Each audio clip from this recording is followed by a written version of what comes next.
que éramos la única región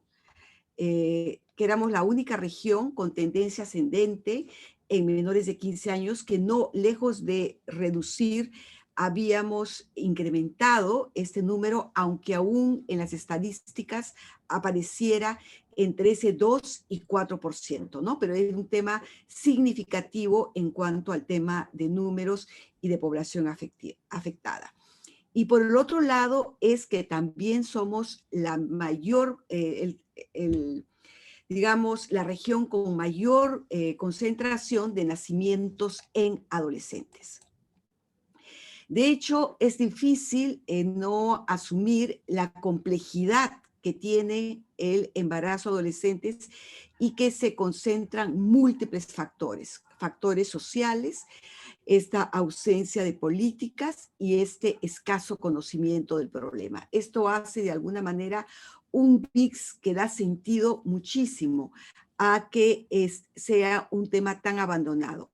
No se preocupen, la presentación voy a tener que mandárselas y esto va a quedar para disposición de ustedes, así que no hay mayor cosa que eso. Lo segundo es que esto antecede, además, todo este proceso que ahora tenemos a el levantamiento de datos, y es lo que justamente conversábamos con ustedes.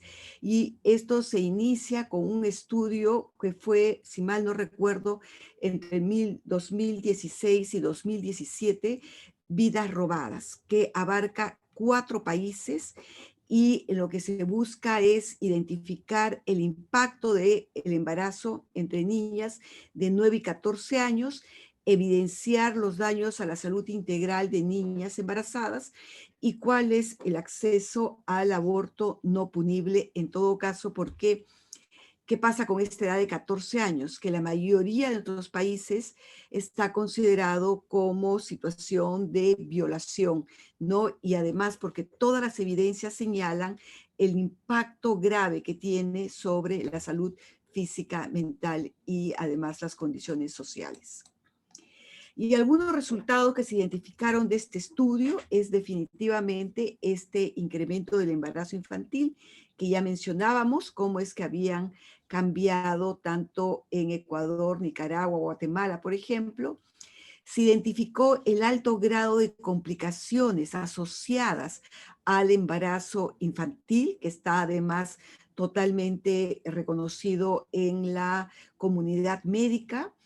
También se observaron serios problemas de salud mental que tienen, además, muchas veces que no están reportados, que no están registrados, pero que en estos grupos sí se pudo abordar, ¿no? Y ahí están los impactos, especialmente con la problemática de suicidio, por ejemplo. Y además, el otro aspecto que también se vio como un sinónimo común fue el tema del abandono escolar y la victimización sexual, cuando es decir, muchos de los agresores, en la mayoría de los casos, ocurren en entornos conocidos que deberían estar además proveyendo atención. También se identificó las múltiples barreras que enfrentaban las niñas, particularmente a diferencia de los otros grupos de edad, por problemas muy específicos que tienen que ver con el descubrimiento tardío del embarazo, que tienen que ver con que este tipo de cosas, si bien, digamos, generan indignación, hay leyes que atienden el tema del embarazo en adolescentes, pero todavía es un asunto que está muy enfocado en el delito y no en la víctima.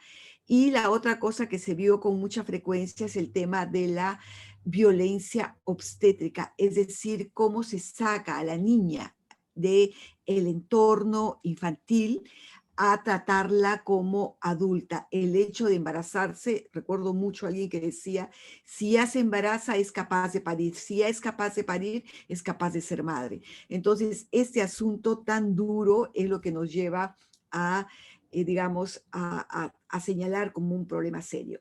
Y además, luchar contra argumentos que en realidad no están basados en evidencias, sino en lo que se cree, en lo que se supone, en lo que es la cultura, pero además en este enfoque, digamos, enfocado en la maternidad, que tiene que ver que efectivamente las mujeres desde que nacemos tenemos instinto materno.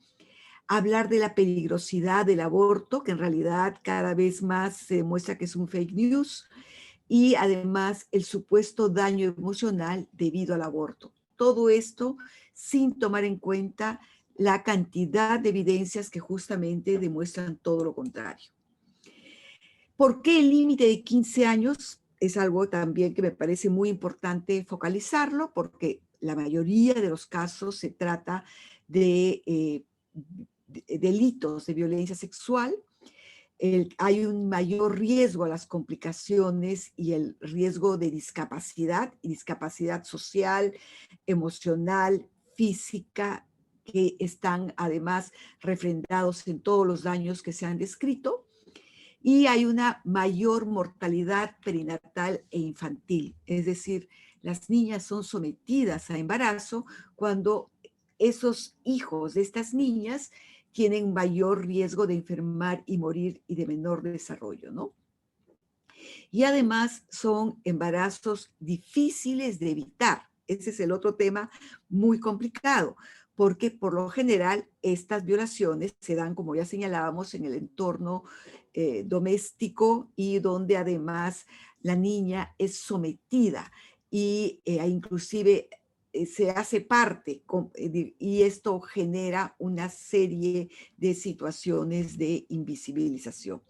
Y además, casi en todos los casos es la alta probabilidad que se trate de embarazos no deseados. ¿Y qué cosa nos dice? Nos dijo en ese tiempo la evidencia sobre los protocolos de atención o sobre los abordajes de atención. En ese momento, que estoy hablando del 2019 más o menos, solo un país contaba con protocolo de aborto, que en este caso era Colombia, ¿no? Solo un país incluía el protocolo de aborto por violación, que incluía adolescentes, que era Brasil. En solo 4 países se hacía mención a protocolos de atención a menores de 14 años. Es el caso de Chile, Argentina, México y Uruguay, en una línea muy pequeña. Y tanto el resto de países no hacían ni mención ni tenían un abordaje y no tienen, digamos, hasta el momento un abordaje en niñas menores de 14 años o 15 años.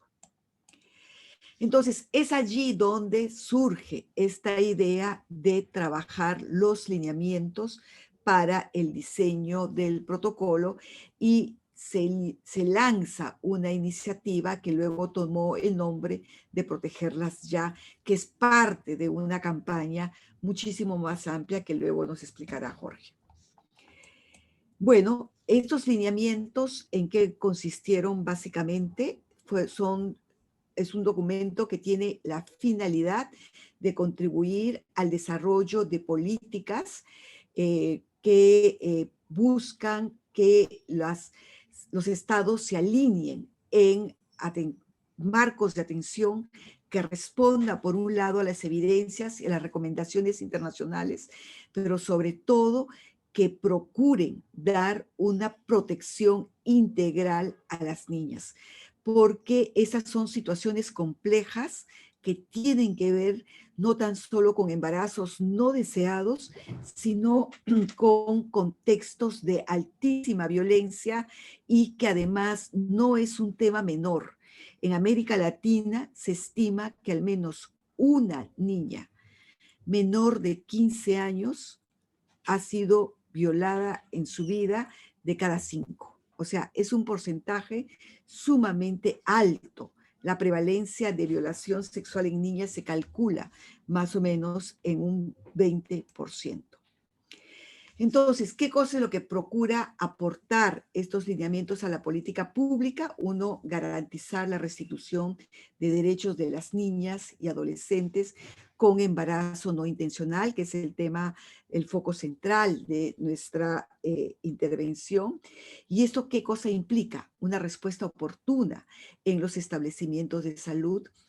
Significa abordar e identificar los aspectos críticos urgentes de atención, porque que señalaba, no tan solo es interrupción del embarazo, es el mismo hecho de la violencia, es el estigma, pero también es el abandono de una serie de aspectos y proyectos de vida y marcos de seguridad que pudo haber tenido esta niña hasta antes de estos hechos.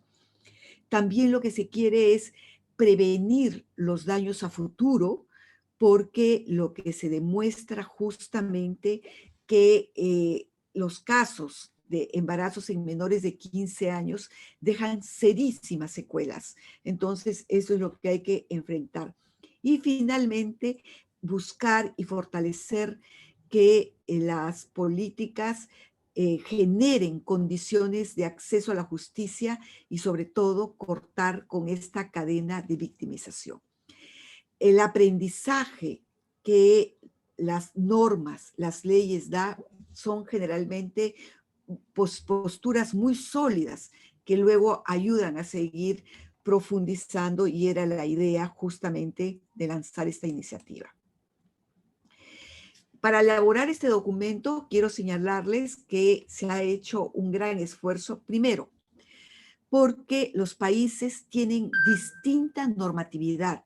No se puede plantear un modelo único de atención, por ejemplo, en países que tienen la restricción absoluta del aborto, o países que probablemente no incorporan la violación sexual como causal de interrupción del embarazo, como es el caso de Perú.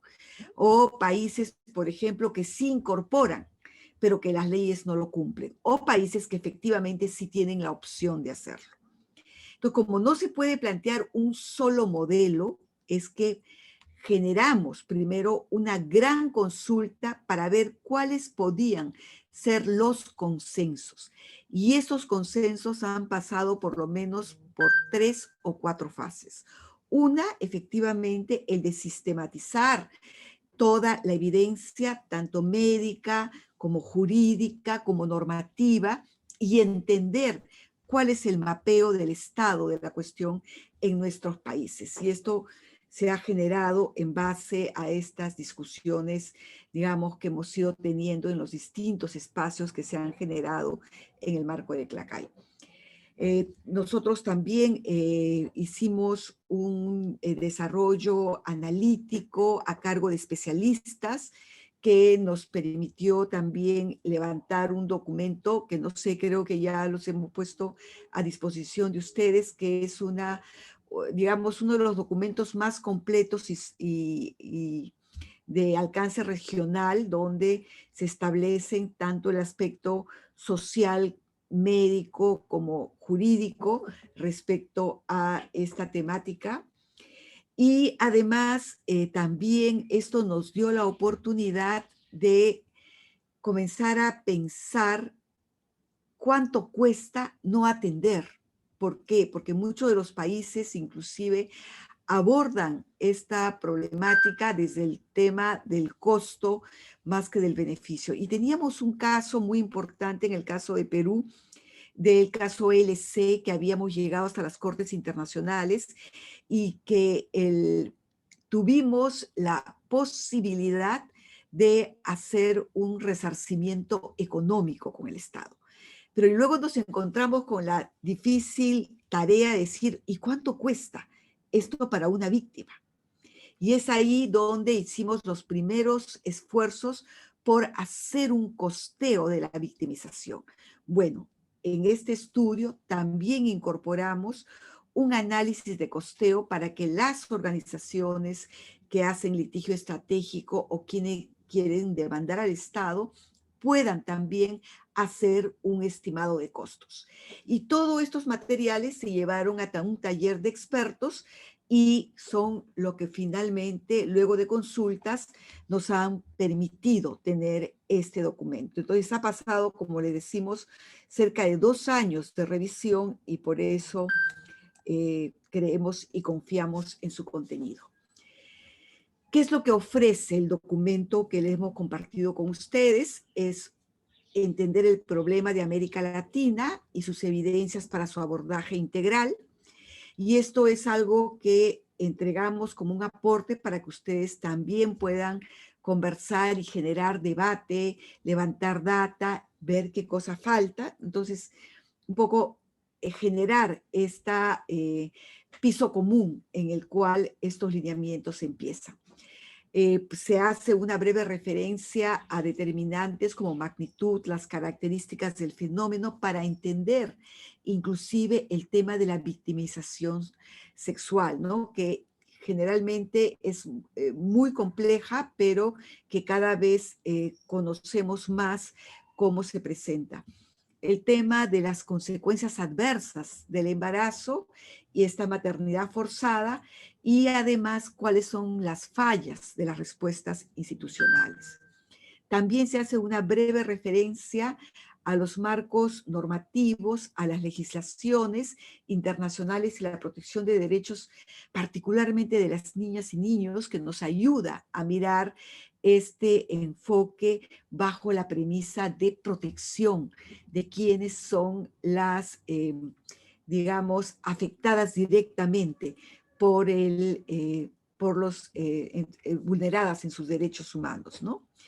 Y finalmente lo que se plantean son los criterios y parámetros básicos que debemos de tener en cuenta para la elaboración de protocolos y para la actuación de los servicios. Como verán, este no es un documento que dice qué hacer, sino lo que nos plantea es el cómo hacer para que las organizaciones puedan impulsar estos procesos en sus países. Entonces, lo que se rescata básicamente es en este tema de la dimensión, la alta prevalencia, este vínculo de pobreza, exclusión y estereotipos, que creo que hay que mirarlos de una manera conexa para entender cómo la violencia de género se expresa en el embarazo infantil y el rol de los equipos de servicios de salud, que en realidad aquí deberíamos leerlo como el rol garante que debería ofrecer el Estado frente a las circunstancias tan difíciles de las niñas que tienen con este caso. También el tema de los determinantes de magnitud, características del fenómeno, cómo nos familiarizamos con las consecuencias y el impacto, y además no tan solo del embarazo en sí mismo, sino de no proveer, de negar, de estas fallas que muchas veces agudizan tremendamente los impactos, sin decir que la violación en sí misma tiene un gran peso, ¿no? Y además se discute un poco de lo que son determinantes del embarazo, estas oportunidades diferenciadas que da la educación, por ejemplo, y aquí estamos hablando inclusive tanto de la niña como del entorno en que ella vive, los fenómenos relacionados a lo que significa la vida cotidiana y lo que se identifica justamente que la menor, digamos, alejamiento de las personas en el ciclo de vida hacia los servicios están justamente en las niñas entre los 10 y los 14 años. Si uno mira, por ejemplo, los niños pequeños tienen un mayor acceso a través de las vacunas, el control del desarrollo, pero la adolescencia es un tema de corte, entonces que también va generando un alejamiento, ¿no? Y los factores individuales que definitivamente juegan en contra. Entonces, ahí se identificó más o menos algunas características, aunque siempre sabemos que esto es limitado, que no da cuenta de lo que ocurre al interior de los países, comunidades indígenas, comunidades afrodescendientes, que pueden ser los más afectados en términos de embarazo y en términos de impacto. Y además también se plantea en el documento, ustedes van a encontrar las consecuencias para la salud, los riesgos para las niñas, la mayor probabilidad de complicaciones, hemorragias, muerte, pero también muerte neonatal, el tema de anemia, los mayores riesgos a ITS y definitivamente el impacto en la salud mental, ¿no? Las consecuencias sociales también son levantadas, el tema de la interrupción escolar. Lo que se ha demostrado es que entre el 80 y 90% de las niñas que se embarazan definitivamente no retornan a la escuela y más o menos podría significar entre 10 y 15 años salir de la extrema pobreza. Y definitivamente un campo importante es también las respuestas institucionales, que están muy enfocadas en la atención del embarazo con una perspectiva adultocéntrica, las niñas que van a maternidades en lugares de adultas y, por ejemplo, la no atención de estas niñas en los hospitales que les correspondan, cuando hay especialidades de ginecología y obstetricia infantil, que justamente es para abordar estos problemas que tanto afectan a estas niñas, ¿no? Y nuestras respuestas enfocadas en lo punitivo cada vez que se discute este tema. En muchos países terminamos con la consigna pena de muerte, como si esto tuviese algún impacto positivo sobre la niña. El tema de la escasa articulación intersectorial, que es un asunto que padecen nuestros estados, y una ausencia de políticas reparativas. Entonces, ustedes van a encontrar en el modelo todos estos marcos normativos que hacían las diferenciaciones justamente que les hablaba y los niveles de desarrollo que en cada país hay y qué derechos finalmente en algunos casos tienen que ser garantizados y en otros casos tienen que ser recién ganados o tienen que ser defendidos. Entonces hay como un espectro de situaciones que no deberíamos perder de vista. El interés superior del niño, por ejemplo, tenemos que entender una mayor, digamos, conocimiento de lo que implica el derecho, el interés superior del niño, que muchas veces son los que tienen que neutralizar inclusive frente a quienes asumen el rol de protección, pero que a su vez pueden estar siendo los abusadores, por ejemplo, ¿no? Un tema muy complejo. El derecho a ser oídas, porque con este tema de colocar un patrocinio, un tutelaje, este tema se tiende a reducir y a invisibilizar. Y el otro tema que es el derecho a no ser discriminadas. El embarazo en sí mismo es un tema de estigma, es un tema de discriminación y por supuesto que marca la vida de estas niñas.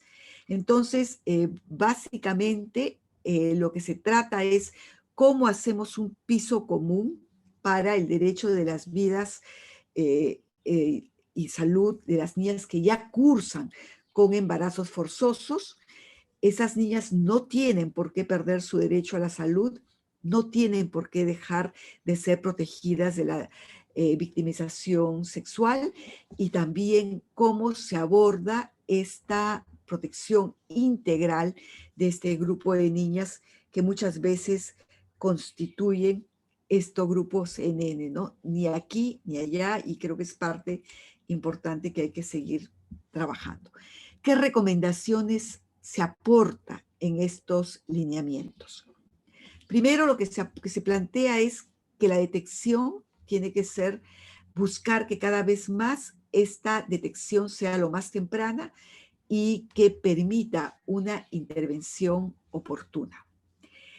Se plantea aspectos fundamentales de lo que son consejerías en derechos y opciones, este acompañamiento clínico y apoyo psicológico a las niñas. Y además plantea el seguimiento integral y el abordaje intersectorial de la situación de las niñas, la permanencia o la reinserción escolar, que es un tema fundamental y que debería estar colocado en toda esta discusión, el seguimiento integral del equipo y atención psicosocial, sobre todo cuando hay situaciones de violencia, y el abordaje de acceso a la justicia. Esto es algo que definitivamente no puede estar ajeno en esta discusión. Y acá hay un punto muy importante, que no debe incluir un protocolo. Y para nosotros, por lo menos en Perú, este es un tema altamente sensible. A nosotros que hemos luchado tanto por el protocolo de aborto, ahora es algo como, digamos, este producto que nunca lo quisimos así. Entonces, esto ha hecho que pongamos mucho más atención en qué no debemos dejar pasar. Uno, que no debemos dejar pasar en ningún protocolo, ningún abordaje nuestro, es la naturalización del deseo del embarazo en niñas y adolescentes. Asumir que el hecho que se embarace ya hay una naturalización y hay una aceptación y esto hay que complejizarlo. Esto no significa ignorar que efectivamente pueden haber situaciones en donde las niñas y adolescentes decidan continuar o ya quieran continuar con ese embarazo, pero no hay que naturalizarlos como propio. Un segundo aspecto es asumir que las relaciones sexuales son consentidas. Y, por ejemplo, muchas veces se hace que se convoca a la pareja y ahí viene todo el problema con las uniones tempranas, por ejemplo, para que sea parte de la atención sin preguntar a la niña y al adolescente si efectivamente quiere que esa persona sea parte, esté y acompañe, ¿no? Y eso es algo que creo que deberíamos también tomar en consideración, sobre todo en los servicios de salud. Un tercer elemento es no asumir la existencia de un descuido, es decir, porque detrás del primer embarazo, ojo, hay un segundo embarazo. Y eso es algo que lo vamos a ver en todas las estadísticas. Y por lo tanto, la estigmatización, el juzgamiento, el no manejo, que es un tema solamente de falta de información, creo que es algo que debería hacernos mirar las cosas.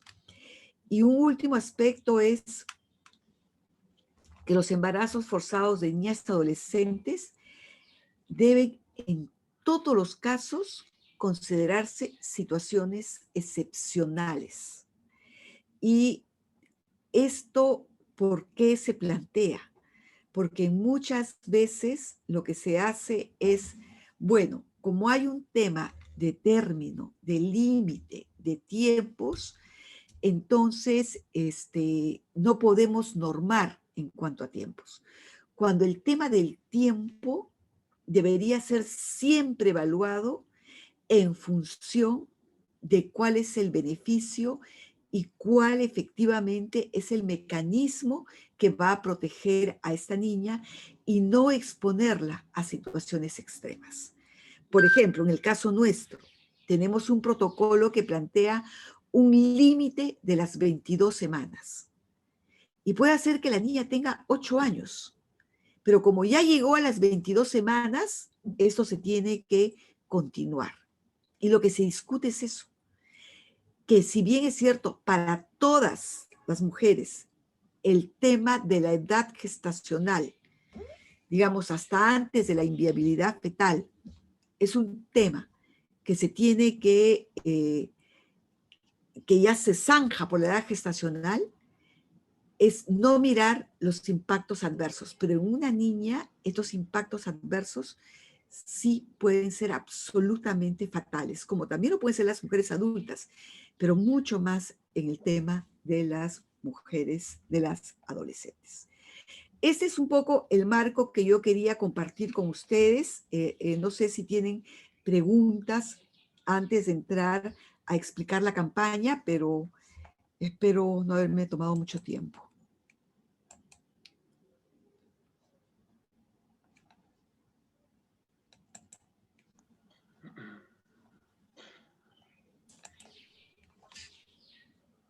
Yo puedo empezar con una pregunta, si quieren, para abrir. Claro que sí.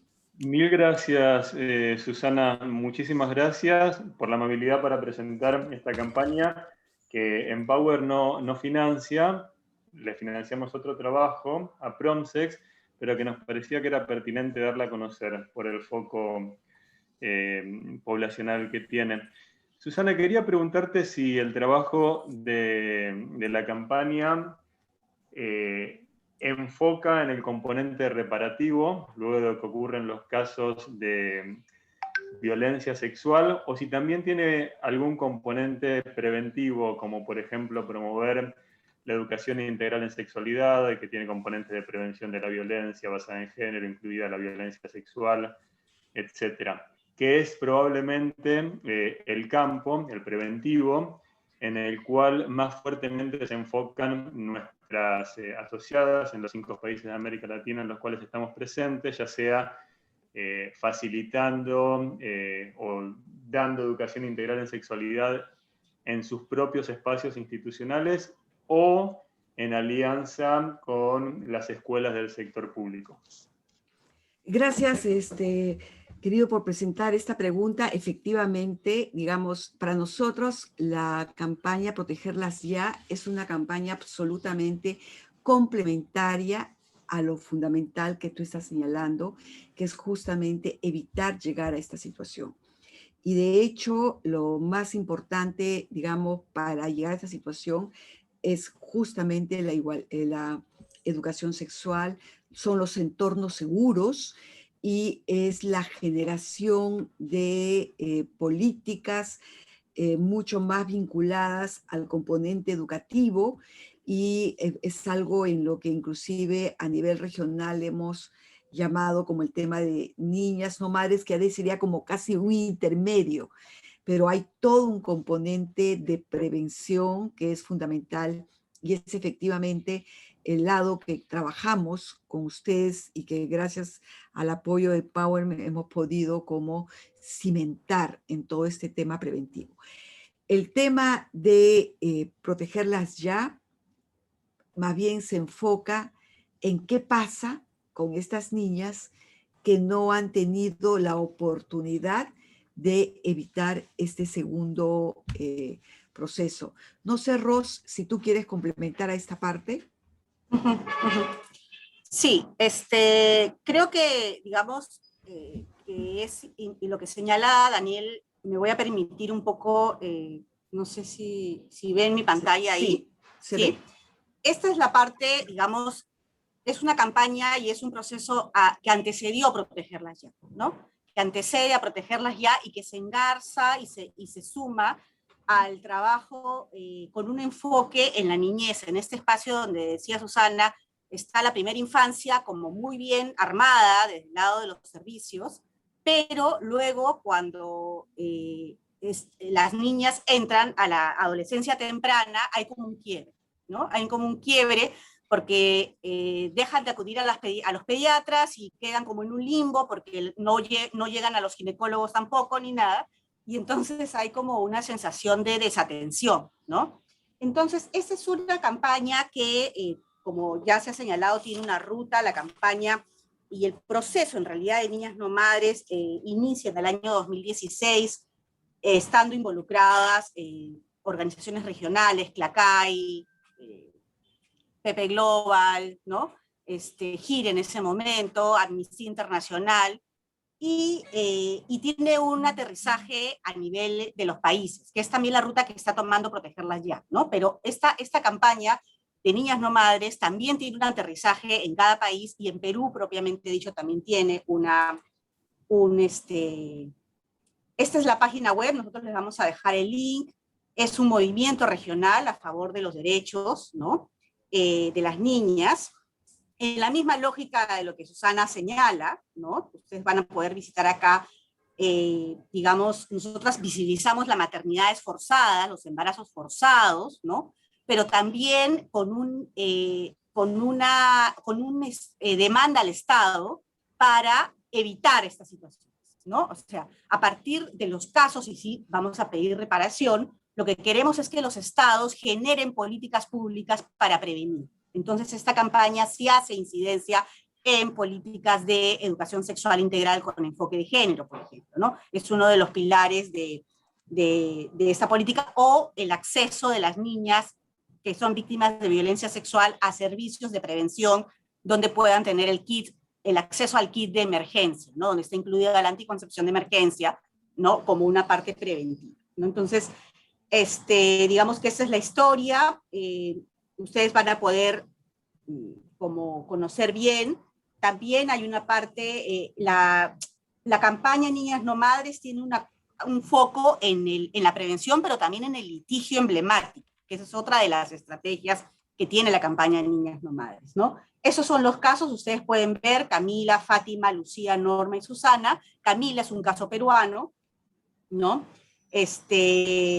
Tenemos el caso de Lucía, Guatemala; Susana, Ecuador, ¿no? Fátima, Guatemala; Lucía, perdón, Nicaragua; Norma en Ecuador y Susana en Nicaragua también. Son casos de niñas. En el caso de Perú es una niña que fue víctima de violación sexual, quedó embarazada y le negaron el acceso a la interrupción legal del embarazo.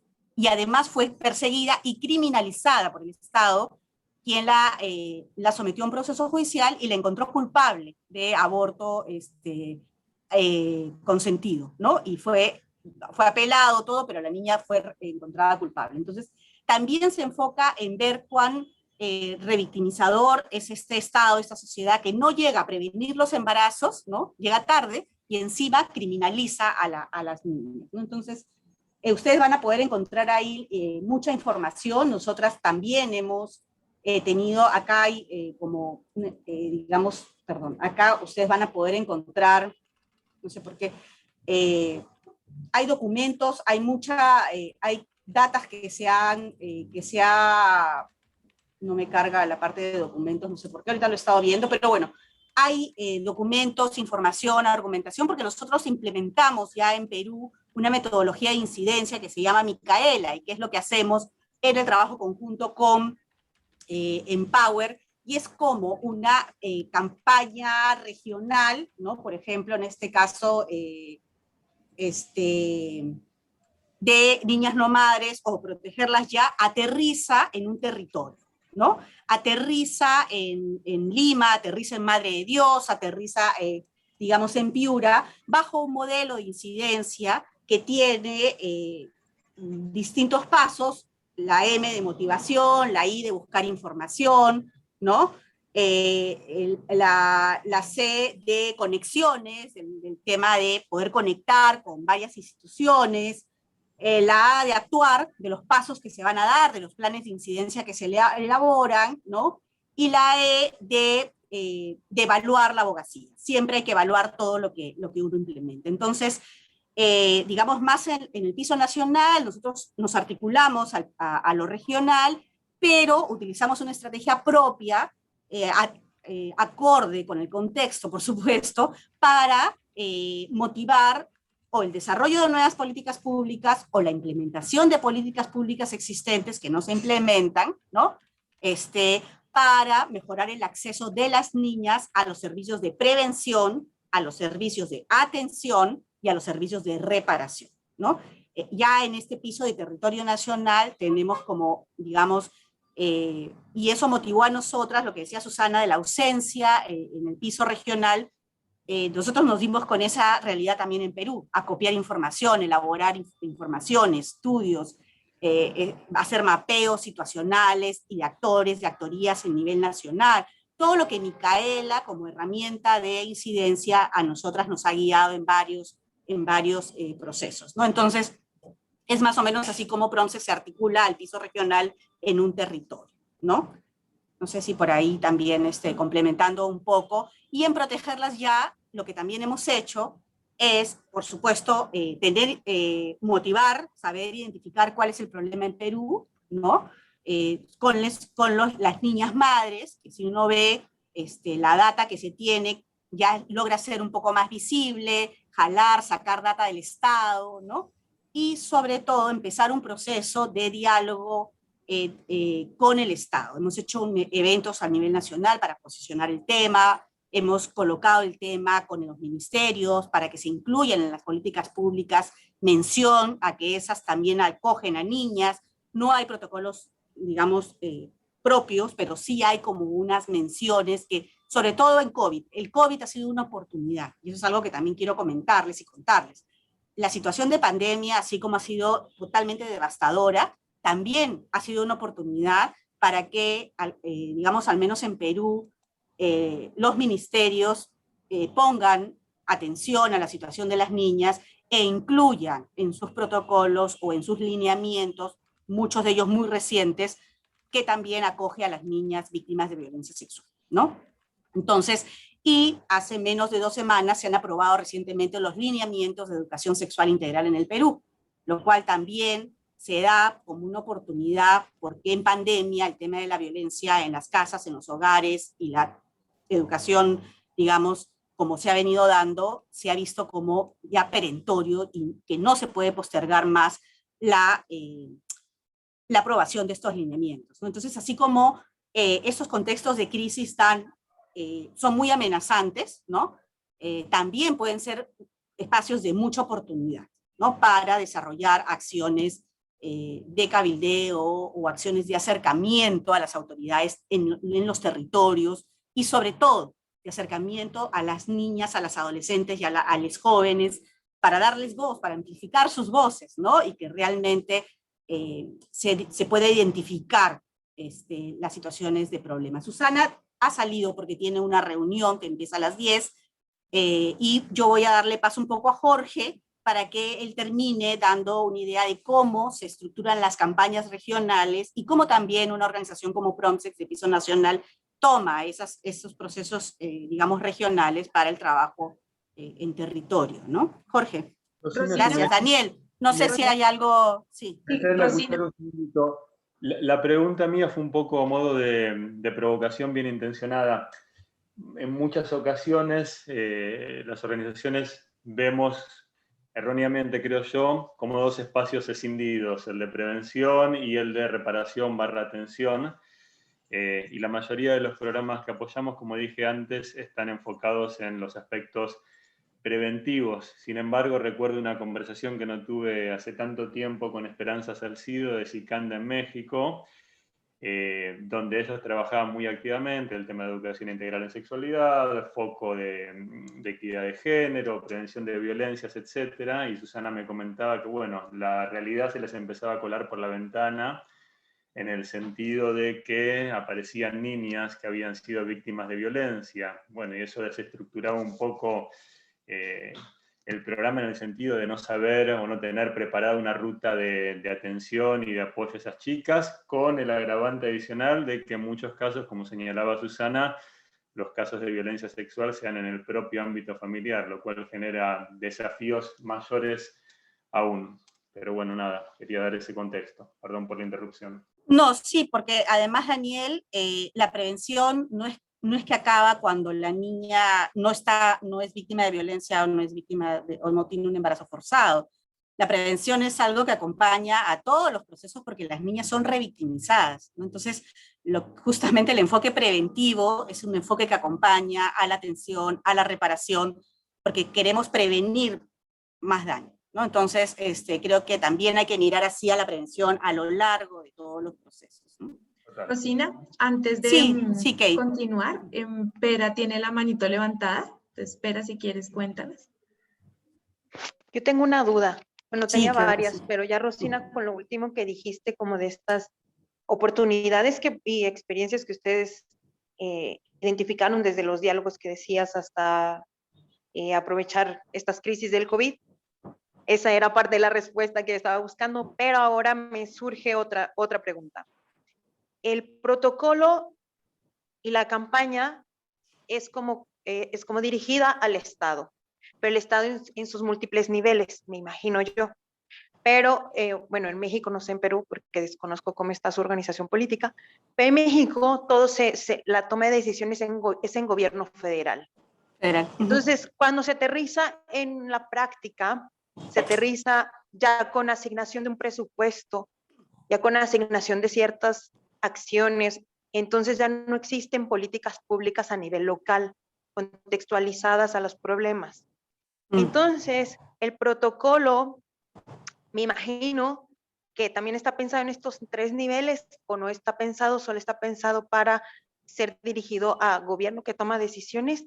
Y la otra pregunta es que si ustedes, por ejemplo, en Oaxaca hay municipios o gobiernos locales que están reconocidos por sus propias formas de regirse sociocultural, políticamente hablando. Entonces, de por sí ya hay muchos problemas entre gobiernos autónomos, digámosles así, y gobiernos, digamos, por partidos políticos generalizados nacionalmente. Entonces, no sé cómo ustedes, si lo pensaron, lo imaginaron, o ya tienen una experiencia sobre cómo se podría aplicar o aprovechar este protocolo, tal vez mientras se empuja en gobierno federal, cómo se podría, pues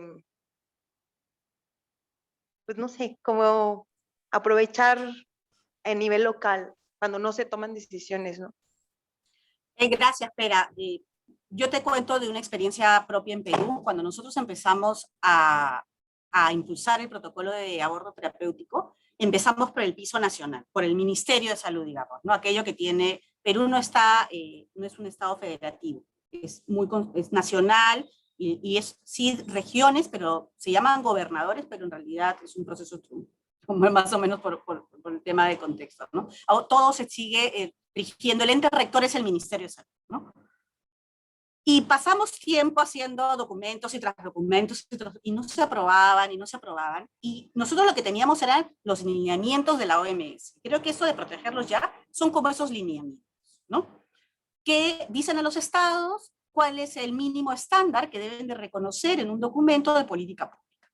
Entonces la OMS tiene unos lineamientos para la atención del aborto seguro y esos lineamientos fueron los que nos inspiraron acá. Igual pretende ser este lineamiento de protegerlas ya, son lineamientos que toman los países. Y nosotros nos dimos cuenta en nuestra experiencia que, o sea, rápidamente, creo que luego de un año casi de estar ahí en dimes y diretes, nos fuimos a trabajar a las regiones del país, ¿no? A las regiones fuera de Lima, otras regiones de Lima. Y tuvimos protocolos en Arequipa, en Piura, en Ucayali, en Loreto, en Cusco, en Apurímac, o sea, se dan cuenta, o sea, como oportunidades, porque para nosotros sí fue un análisis de mapeo, de contexto, una oportunidad irnos a trabajar a estos gobiernos, ¿no? Hacia, y comenzar a constituir como una necesidad ya impostergable de que el ministerio tenga que, digamos, regularlo a nivel nacional y tenga que avanzar en una política nacional que armonice todos los estándares, porque por supuesto Arequipa hizo un estándar, Piura hizo otro, todos dentro de lo esperable, pero también a veces algunos problemas, ¿no? De barreras que se incluyeron. Entonces, a veces la incidencia o el trabajo no viene desde arriba, desde el ente rector hacia todos, sino desde las regiones, desde las distintas realidades que le colocan una agenda al ente central para que termine de definir una política pública, ¿no? Y eso es un poco la suerte de lo que los lineamientos también. Los lineamientos no te dicen, ese es el lineamiento, toma, no, te dice como ya, o sea, ustedes lo han visto y van a tener acceso al documento, son recomendaciones, acuerdos de les expertos, ¿no? O sea, entonces en ese sentido, digamos, dan como un norte, como una orientación, ¿no? Como dice Susana, no es qué hacer, sino cómo. ¿Qué debe tener no? Sino, ¿no? ¿Cómo? ¿Cuál es la ruta? Por ahí. Gracias, Rosina. Tenemos la mano levantada de Jesús Jiménez. Hola, gracias. Sí. Nosotros somos, bueno, yo soy de Alternativa, que es una organización que también está trabajando acá en Perú con Empower, y nos interesa mucho lo que están planteando en su propuesta de campaña, pero yo me preguntaba, justamente una de las cosas que mencionaron en exposición era que había limitaciones, ¿no?, respecto a la legislación en relación sobre todo con el aborto, ¿no? Y el aborto de adolescentes, ¿no? Que muchas veces suele ser, digamos, la relación, mejor dicho, la situación del embarazo suele ser no deseado, ¿no? Suele ser no consentido. Incluso muchas veces acá también se da los casos de que la persona, la pareja, suele ser mayor de edad. Eh, entonces, lo que me preguntaba es, ¿cómo ustedes están viendo ese tema de la legislación acá en Perú, ¿no? O sea, cómo poder trabajar con una legislación, digamos, tan recortada, qué alternativa se le podría brindar, ¿no? De repente algunas adolescentes que están pasando en una situación de necesidad justamente de brindar algún tipo de orientación, ¿no? Más clara frente a este tema, pero sabiendo que existe una legislación como la legislación que tenemos, y en ese mismo sentido justamente, digamos, legal, que también tiene que ver justamente con lo político, ¿no? Dentro de todo esto, de la campaña que están planteando, están considerando un poco el escenario político en el que estamos acá en el país, ¿no? Que, bueno, como ya es sabido, probablemente también en otros países lo sepan, estamos a puertas de un nuevo gobierno, ¿no? Entonces, este nuevo gobierno, ambos candidatos nos han mostrado claramente a favor digamos, brindar más derechos sociales o incluir, digamos, temas como este, ¿no? Entonces es una situación un poco de incertidumbre de ver cuál va a ser la posición política del nuevo gobierno respecto al tema. Y nada, finalizar mi intervención,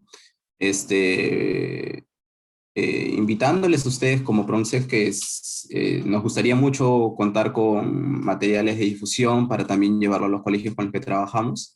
Y bueno, si se diera la oportunidad también de invitarles a alguna actividad de presentación de la campaña que sea en alguno de los colegios, si es que obviamente pueden, ¿no? Muy bien. Solamente es eso, gracias. Gracias, Jesús. Mucho gusto conocerte. Estamos en el mismo país, pero no nos conocíamos, pero Alternativa sí es una organización, una ONG muy importante y de mucho tiempo. Susana ha trabajado en Alternativa hace algunos años, por ejemplo. Así que, bueno, decirte cómo nosotros lo hemos enfocado. Para nosotros la campaña Niñas No Madres nos ha permitido posicionar el acceso de las niñas al aborto terapéutico tal y como la legislación actual lo permite, porque nosotros tenemos el aborto terapéutico en casos de riesgo de salud y de vida. Y Susana ha presentado, y una de las cosas que hicimos muy fuertemente fue buscar evidencia, ¿no? También tenemos nosotros hicimos un metaanálisis ya en Perú sobre evidencia sobre el riesgo de las niñas ante un embarazo forzado, ¿no? Ante un embarazo. Y creo que lo que nosotros hemos hecho, Jesús, para acompañar a las niñas para que interrumpan embarazos y demandar aborto terapéutico para las niñas, es basarnos en que el embarazo coloca a las niñas en un riesgo, cuadruplica el riesgo de muerte en una niña, impacta severamente en su salud mental, ¿no? Y evidenciar eso al momento en que se solicitan los abortos terapéuticos. No olvidemos que Perú ha sido sancionado por el Comité CEDAW, el Comité Internacional, en el caso del ESE, que fue mencionado por Susana, porque fue a una niña víctima de violencia sexual con intento de suicidio a la que se le negó el aborto terapéutico. Y también ha sido sancionado por el caso de KL en el Comité de Derechos Humanos al negarle por causal de salud mental el aborto a una adolescente que tuvo un embarazo con feto anencefálico y que fue obligada a parir y a darle lactar. Entonces, en base a esos dos casos y en base a la información y a la data de evidencia que nosotros reunimos en base a esta, digamos, estrategia Micaela que les comentaba, nosotras logramos y hemos centrado nuestra campaña de Niñas No Madres en Perú en el acceso de las niñas a el kit de emergencia para prevenir un embarazo y en el acceso al aborto seguro y legal, ¿no? En el marco normativo. Lamentablemente en Perú coexiste el aborto terapéutico en esta situación despenalizado con la penalización del aborto por violación, ¿no? Entonces eso muchas veces genera un conflicto, pero si nosotros vemos desde el concepto de causal salud, ¿no? Que es la causal que nosotras tenemos en Perú, estos embarazos son plausibles de interrumpirse también. Entonces, Ahí hay un ejercicio que es muy, muy importante fortalecer, que es muy importante seguir posicionando desde la evidencia, porque todo lo que nosotros hemos dicho tiene evidencia, y por eso los actuales lineamientos de atención de víctimas de violación sexual en el Perú y los lineamientos y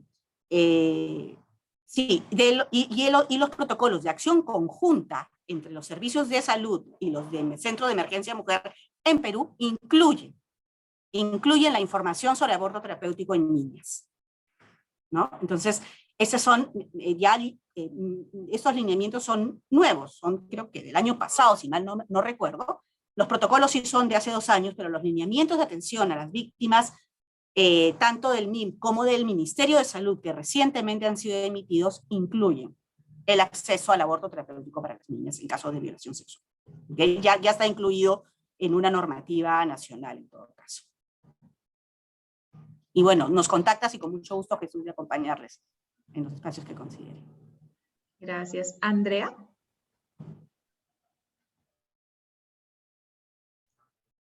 Sí, bueno, agradecer la presentación y compartir la experiencia de la campaña que me pareció muy, muy importante y muy relevante.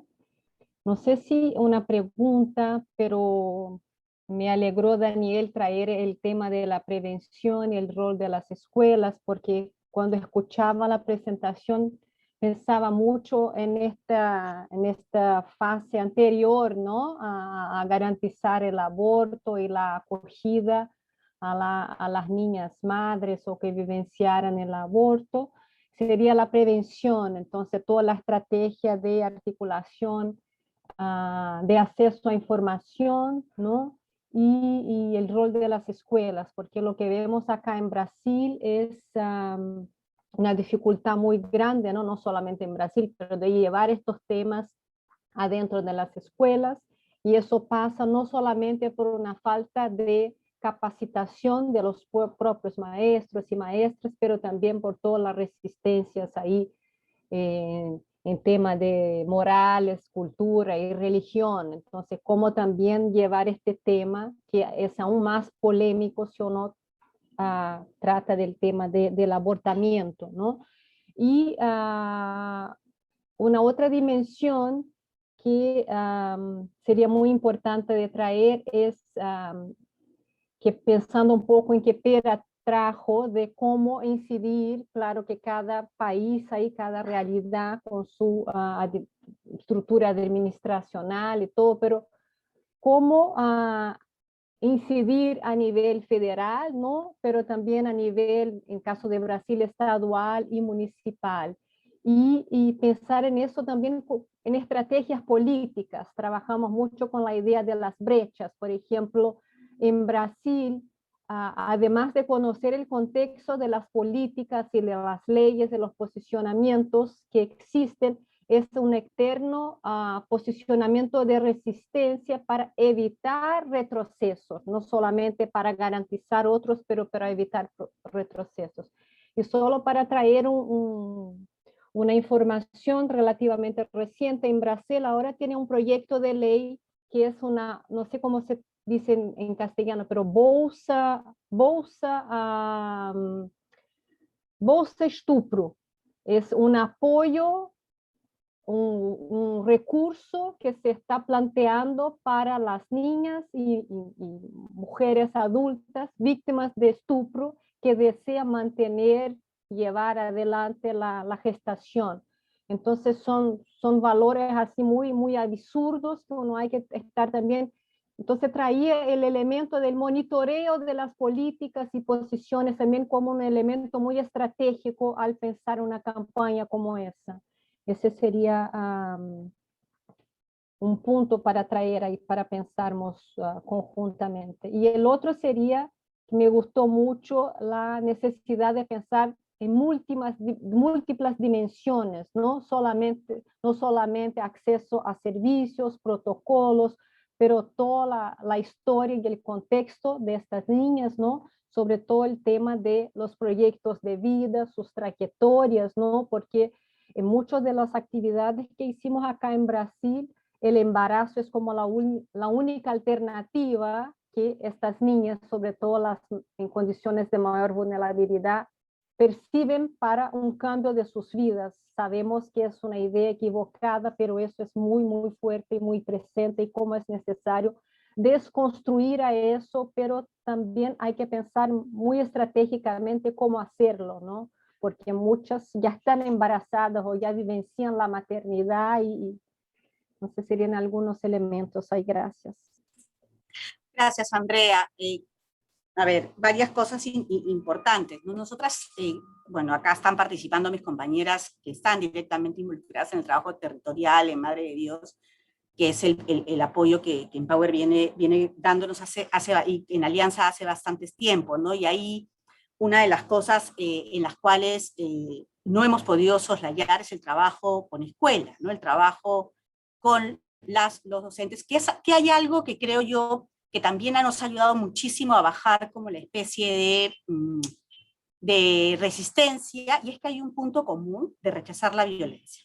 O sea, creo que hay que buscar los consensos, ¿no? Al acercamiento a la escuela, creo que para nosotras lo más importante ha sido en qué estamos de acuerdo, en cuál es el consenso, y el consenso es que no queremos que las niñas, que las alumnas sean víctimas de violencia, ¿no? Entonces, a partir de ese consenso vamos trabajando y en realidad vamos orientando nuestro trabajo, y algo que también ha resultado mucho es qué necesita ese docente para hacer sus clases, para hacer su tarea diaria, ¿no? Porque muchos años, siendo muy autocríticas, nosotras también, es que hacíamos nuestros módulos, nuestras capacitaciones, todo orientado a lo que nosotros queríamos, ¿no? A lo que nos habíamos imaginado. Entonces llegábamos todas las ONGs al espacio territorial, y los docentes y los profesores decían, yo ya no doy un taller más, no puedo un taller más. Pónganse de acuerdo, júntense, hagan, ¿no? Pero ya no. Entonces, creo que hace como, digamos que como cuando empezamos ya la lógica de mirar más que talleres, espacios formativos, que nosotros les hemos llamado los empodera, que son espacios de largo aliento, ¿no? Hemos cambiado esa mentalidad, y creo, Andrea, que por ahí hemos roto resistencias, ¿no? Es decir, un docente que recibe un currículum que no saben, que nadie lo acompaña, que no hay en ese territorio una autoridad que lo llame y le diga, mira, esta es la estructura, así se van a implementar los enfoques, esta puede ser una buena clase modelo para ti, ¿no? Eso es una ausencia que nosotras hemos identificado en el territorio, y es ahí donde nosotras hemos entrado a, digamos, a articular con la escuela en este punto, ¿no? Sobre el tema del impacto, quiero tomar dos cosas. Uno, el tema de este proyecto de ley que tú llamas de apoyo a las niñas y a las mujeres con embarazos, ¿no? De violación. Acá en Perú se dio un proyecto de ley que se llamó Cunas Salvadoras, que no sé, tú dijiste una palabra, no sé si es como bolsas o cunas o boxes en inglés, que tuvo como la misma lógica, ¿no? O sea, no interrumpas tu embarazo y nosotros te vamos a apoyar. Y lo perverso era que se iban a poner unas cajas en varios lugares para que las mujeres dejaran a sus recién nacidos en esas cajas, y el Estado se haga cargo de ese recién nacido, ¿no? Y nosotros vemos que hay propuestas que se replican en los países, y eso es bien importante, por eso es como, no sé si se refiere exactamente a eso, ¿no? Hay un programa también que el Ministerio de la Mujer elaboró para víctimas de violación sexual, que tuvo un piloto para prevenir o para evitar el aborto en Iquitos, y que no prosperó, ¿no? No pudo prosperarse porque, como bien sabemos, frente a un embarazo no deseado, un embarazo impuesto, cuando una quiere abortar, cuando una persona, una niña, o sea, es más difícil para las niñas, ¿no? Pero cuando una mujer, así cuando una mujer quiere el embarazo, también una mujer está clara cuando no quiere un embarazo, ¿no? Y entonces, creo que esas medidas a veces no son las que se basan en evidencia.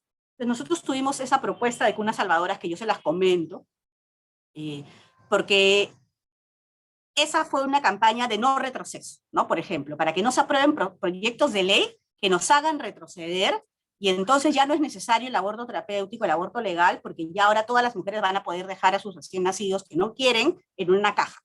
Y esa caja iba a estar en los ministerios de salud, en el Ministerio de la Mujer, en los municipios, en las ONGs, o sea, Y eso, digamos, nos significó a nosotras hacer toda una campaña para la no aprobación de ese proyecto de ley, y finalmente logramos que no se apruebe el proyecto de ley, pero utilizando mucha evidencia y mucha política pública comparada en otros países de fracaso de la ley, ¿no? De esa propuesta política o legislativa. Y respecto a visibilizar el impacto, yo les animo del embarazo, les animo a que leen, no sé si han tenido acceso a los estudios que está haciendo el Fondo de Población de Naciones Unidas en varios países. En Perú han hecho uno particularmente sobre el costo del embarazo adolescente, han costeado económicamente el embarazo adolescente, y todo da cuenta de que en realidad el embarazo de las adolescentes impide la trayectoria de sus vidas, impide el desarrollo de ella y de los países también, ¿no? Entonces, y nosotros también tenemos, Andrea, un estudio sobre muertes maternas de adolescentes, que trabajó Susana y Elisa Juárez, que es la coordinadora del área de investigación, donde se ven las trayectorias de las muertes maternas de estas adolescentes. Y uno ve cómo el haber quedado embarazada y el haber salido de casa, lo que hacen es cambiar de escenario del lugar de violencia, ¿no? Y las adolescentes salen de casas hostiles, violentas, y van a vivir con su pareja a la casa de los suegros, las suegras, donde se convierten en trabajadoras domésticas de toda la familia, y donde son víctimas de violencia también. Entonces, rompiendo esta lógica del futuro distinto, ¿no?, que se tiene del embarazo, porque hay evidencia suficiente que demuestra que no es así, que más bien precariza sus vidas, ¿no?, y que tiene un impacto muy, muy alto. Entonces, estos estudios del Fondo de Población de Naciones Unidas están disponibles en sus páginas web, y realmente para nosotras es un estudio, es una evidencia muy fuerte y muy rica para los procesos de diálogo con las autoridades, con docentes, con incluso de costeo, para pedir que se ponga presupuesto a la política pública, que es la parte más complicada a veces, ¿no? Entonces, ayuda mucho a dialogar con estos ministerios de economía que están tan distantes de las necesidades a veces, ¿no? Entonces, yo recomiendo mucho la utilización de esas evidencias. Gracias, Rocino. Henry.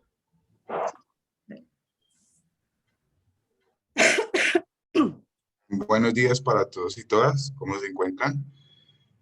Bueno, mi nombre es Henry, yo trabajo con la SEP, trabajamos con jóvenes egresados de centros de protección, hacemos parte de la red latinoamericana, y dentro de lo que se llama la maternidad pues, prematura, bueno, hemos podido hacer un análisis pues, con nuestra población. Nuestra población ha sido vulnerada sus derechos dentro de sus hogares por familias disfuncionales de diferentes formas.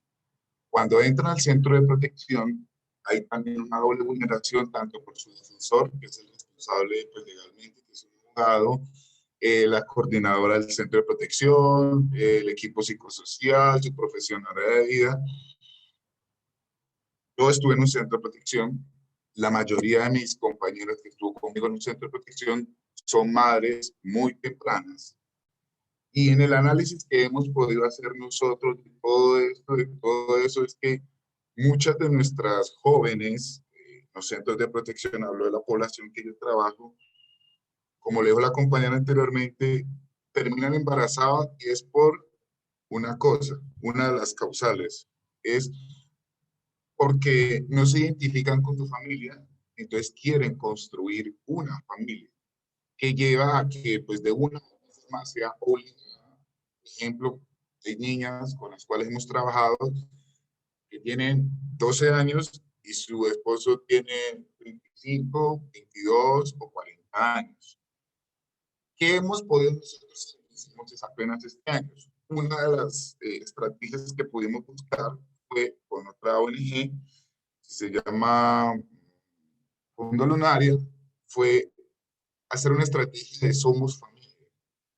Entonces fue donde empezamos a trabajar todo, o sea, qué queremos, qué hacemos, cómo podemos.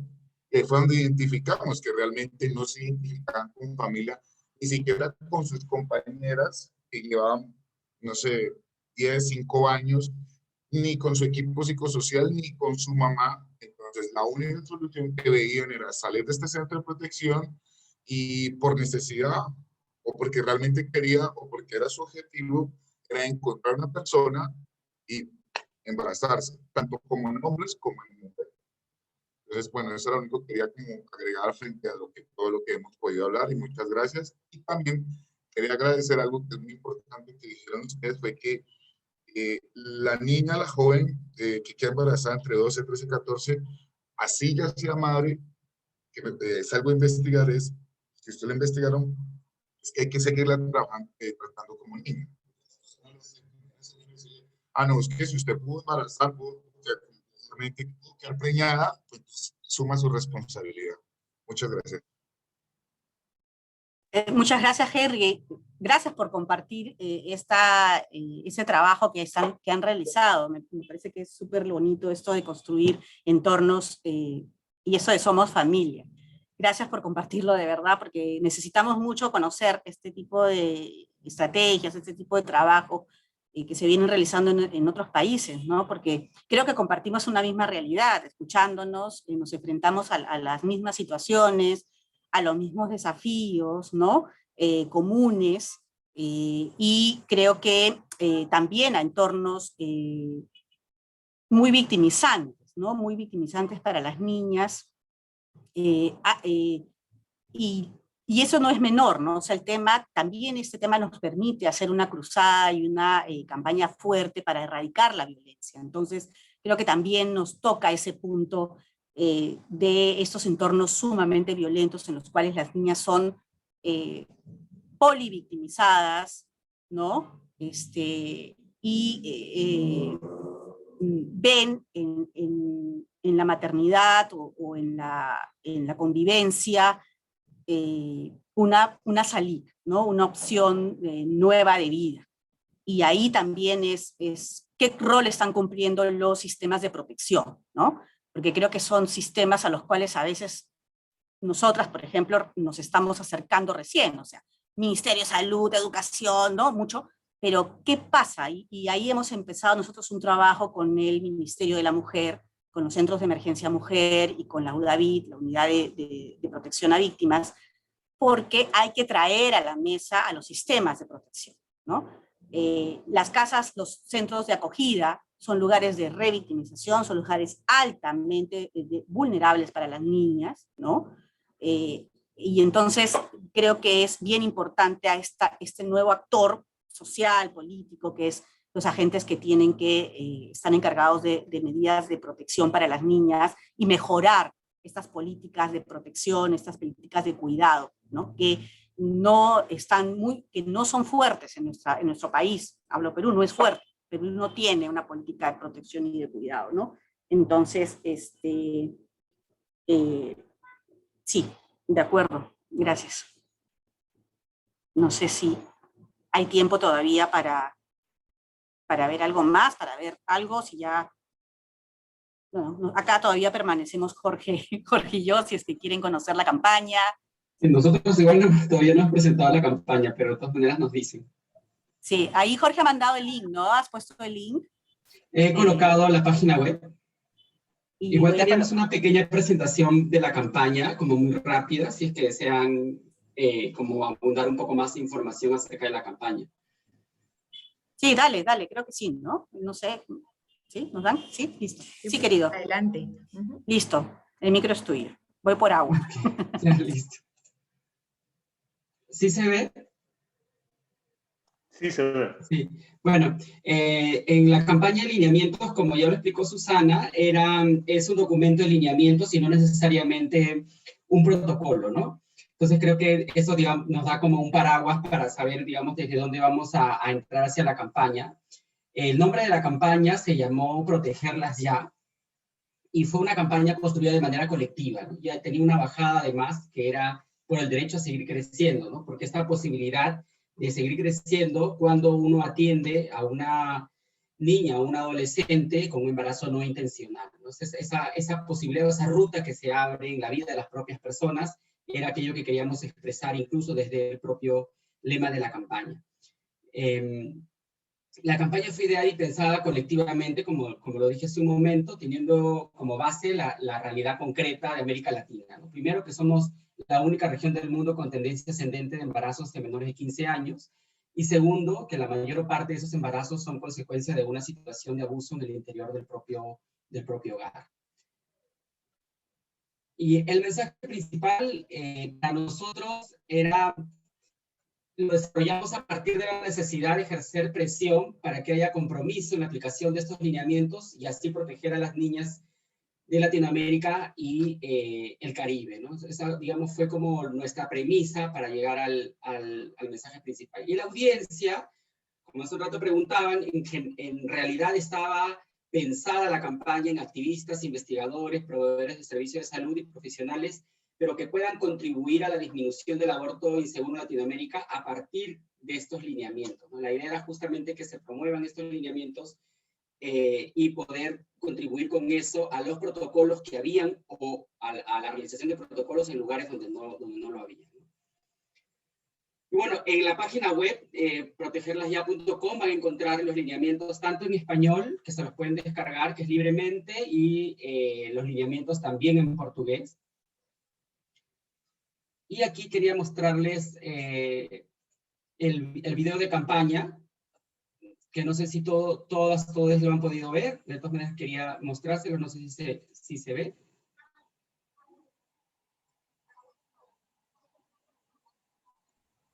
Creo que tienes que activarle el audio. Dejar de compartir pantalla. Tienes que activarle el audio. Deja de compartir pantalla y nuevamente cuando vayas a compartir le activas la opción de compartir con audio. Ok. A ver. Compartir sonido abajo, ¿no? Ya. Sí, señor. Sí. Ahora sí se ve. ¿Ya se está viendo? Perfecto. Hola, soy Luz. Hola, soy Luz. Ahí estoy, despidiendo a mamá que se va a trabajar. Desde hace mucho tiempo, desde antes de la pandemia, cuando mi mamá se va, su pareja abusa de mí. En la escuela los maestros intuían que algo me pasaba, pero no hicieron nada. Este año, un día, me sentí muy mal y mi mamá me llevó al centro de salud. Estaba embarazada. Fuimos a pedir justicia, pero nos la negaron. Hoy, las tres salimos a trabajar juntas. Y no creo que el próximo año regrese a la escuela. Esta historia no está basada en un hecho real, sino en millones. Los lineamientos para crear protocolos de atención a las niñas que están en esta situación ya existen, pero falta que los sistemas de salud, educación y judicial de Latinoamérica se comprometan a cumplirlos.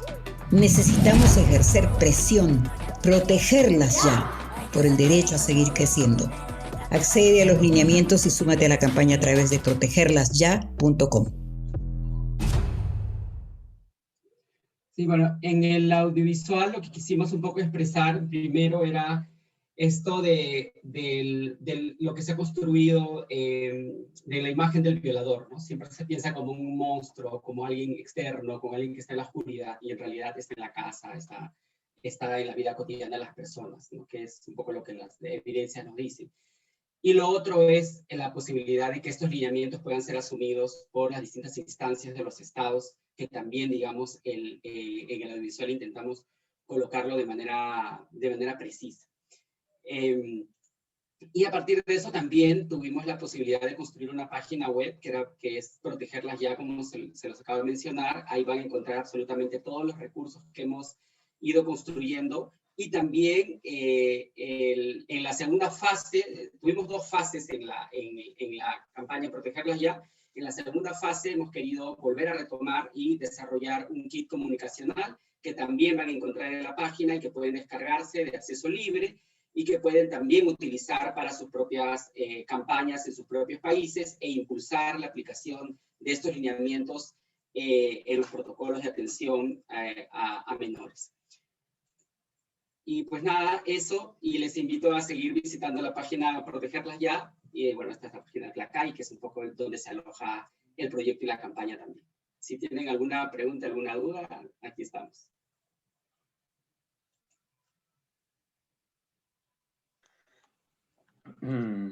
Yo quería hacer un comentario. En primer lugar, agradecerles mucho a Susana, a Rosina y a Jorge por haber compartido esta experiencia tan rica y por haberse preparado y dedicado el tiempo para participar. Realmente fue un lujo y lo valoramos muchísimo. Lo que a mí me gusta mucho de estos espacios es que cada quien tiene la oportunidad de recibir la información y el conocimiento que se comparte y de decodificar y hacer su propia lectura y tomar aquello que le aporta para su crecimiento programático e institucional. Yo les voy a compartir el mío, en caso que sirva de algo. Muchos de los socios que apoyamos, la mayoría de los socios que apoyamos en América Latina, no hace trabajo de incidencia política, hacen implementación de programas directamente en sus comunidades. Todo lo que escuché en las presentaciones de hoy refuerza mi convencimiento en dos aspectos. En primer lugar, en la necesidad de no solamente abordar los componentes más tradicionales de educación integral en sexualidad, con las niñas y las jóvenes, sino también tener muy claramente identificadas cuáles son las rutas de atención médica, legal y psicológica y darlas a conocer a las niñas, también como un componente de prevención. Y el segundo elemento que es pertinente para los programas que ejecutan la mayoría de nuestros socios en este tema es la importancia de seguir trabajando con un enfoque socioecológico, trabajando en la sensibilización y en la educación de madres, padres y cuidadores por los motivos que hemos visto, no solamente para prevenir la aparición de casos de violencia sexual en esas instancias, en esos espacios, sino también, bueno, para darles a conocer a ellos y a ellas mismas cuáles son las rutas de atención y hacer muy intencionalmente incluir estos componentes en los programas que se ejecutan. Pero insisto, esta es mi lectura, esta es mi decodificación a nivel personal y seguramente que cada uno de ustedes han hecho su propio ejercicio. Así que por mi parte agradecerles nuevamente a Jorge, a Rosina y a Susana. Gracias. No, gracias Daniel y a las compañeras, a Mariana, a Kate por la oportunidad y a todas las personas de aquí. Acá hay compañeros también de Perú que se han sumado a estos espacios, a estas campañas. Calpa es parte de la campaña Niñas No Madres. Y nada, siempre pueden contar con nosotras para lo que podamos compartir. Gracias.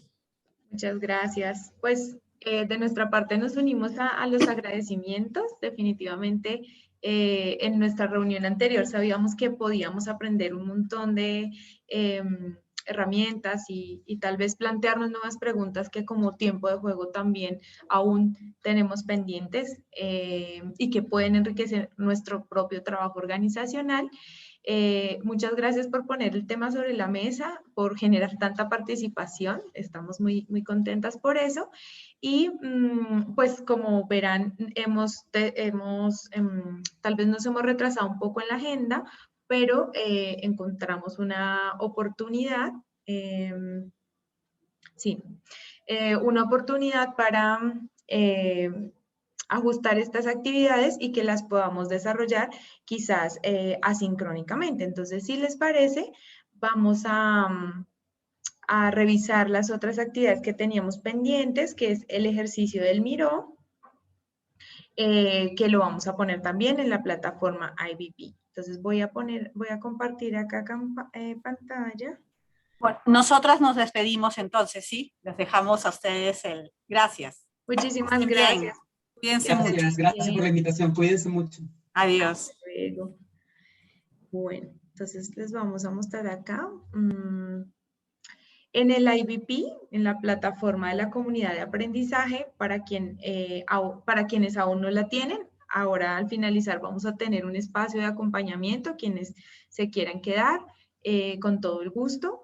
La intención de invitarles a esta plataforma es que entre todo el mayor número de personas de la organización pueda ver las actividades, el material que vamos a compartir y quizás también interactuar en los foros que vamos a proponer en una etapa posterior. Entonces, acá en la interfaz Van a ver ustedes que yo ahora cuando estábamos teniendo la conversación con las compañeras de Promsex, de una vez ya les dejé las campañas que hemos visto y los 2 documentos de los lineamientos, ¿vale? Para que los tengan ahí disponibles cuando lo requieran. Esta actividad se las habíamos propuesto más como para interacción, como para que fuéramos viendo la plataforma y para que tuviéramos como una invitación inicial a entrar. Y acá les hemos dejado el ejercicio que tenemos pendiente, que es el del Somos. No sé si lo recuerdan quienes vinieron la vez pasada. Cuando ustedes ingresan a este link del Somos, les va a aparecer la plantilla de cada organización invitada, inscrita en la comunidad de aprendizaje, para que la podamos ir completando. Entonces, nosotras hicimos el ejercicio con la plantilla desde tiempo de juego para que vean más o menos como un ejemplo y se puedan orientar de cómo terminar o bien sea empezar a completar este ejercicio. Digamos que estas actividades que tenemos previstas son parte del ejercicio diagnóstico, de la fase que hemos propuesto antes de desplegar todo el contenido temático que tenemos pendiente. Antes de hacerles una propuesta, queremos conocerlos mejor, queremos conocer cuál es esa expectativa de aprendizaje, pero también las fortalezas que cada quien trae como organización, referente pues a los temas que nos convocan. Entonces, por acá les dejamos en el IVP también el ejercicio Somos, con las plantillas editables. Y tenemos la propuesta que estábamos por completar el día de hoy, que es en una plataforma que se llama Miro. ¿Lo están viendo en pantalla, María? ¿El Miro está en pantalla? Sí, listo, gracias.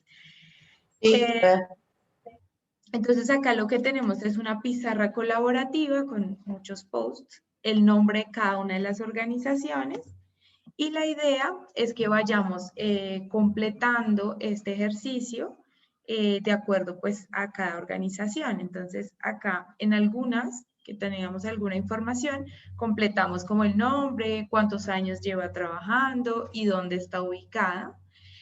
Acá en la parte superior tenemos unas preguntas y tenemos un comentario que orienta esas preguntas, ¿sí? Entonces, ¿con quiénes trabajas? Entonces, con niñas de tales a tales edades o con niñas y niños, o bueno, con la población. ¿Qué propósitos tenemos para el empoderamiento de niñas y jóvenes? Digamos, si son muy a nivel organizacional, toda la organización trabaja estas estrategias en específico o por proyectos. ¿Qué hay en desarrollo? Bueno, ¿qué acciones tenemos en este momento? ¿Qué futuras acciones tenemos previstas que tal vez queremos desarrollar pero no hemos empezado? Y los retos, ¿sí? Entonces, como podrán ver acá, están los post-its todos vacíos, están los nombres de cada una de las organizaciones a este lado. Si ustedes creen que les hace falta post-its o les sobra, o bueno, como mejor dicho, este espacio es de ustedes. Nosotras solo pusimos esto aquí como para darle una organización, una propuesta inicial y una estructura, pero siéntanse en comodidad de organizarlo como mejor les parezca, ¿vale? Esta es la idea para que podamos seguir recogiendo esta información y podamos dar continuidad a las acciones en la fase diagnóstica que teníamos para proponerles. No sé si por aquí, María, hay algunas preguntas en el chat o comentarios. No, aún no hay ninguna pregunta, pero pues si alguien quiere abrir su micrófono y quiere mencionar algo, pues este es el momento para hacerlo.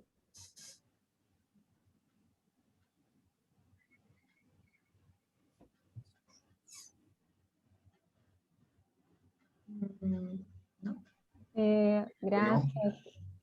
No me quedó muy claro esta dinámica que me pareció bien interesante, el mural, y me gustó conocer Miró, que no lo conocía. ¿Cuándo debemos de hacer ejercicio? ¿Eso sería ahora? ¿Teníamos un plazo para hacerlo? Para entender un poco en qué momento. Y me imagino que sea siempre pensando en las actividades de la organización relacionada a niñas jóvenes, no muy jóvenes solamente. Entonces serían dos preguntas.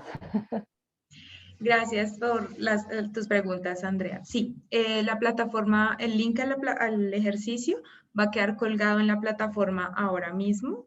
Y pues la invitación que teníamos era hacerlo en este espacio como para ir recogiendo y sistematizando toda esta información para orientar el contenido ya temático.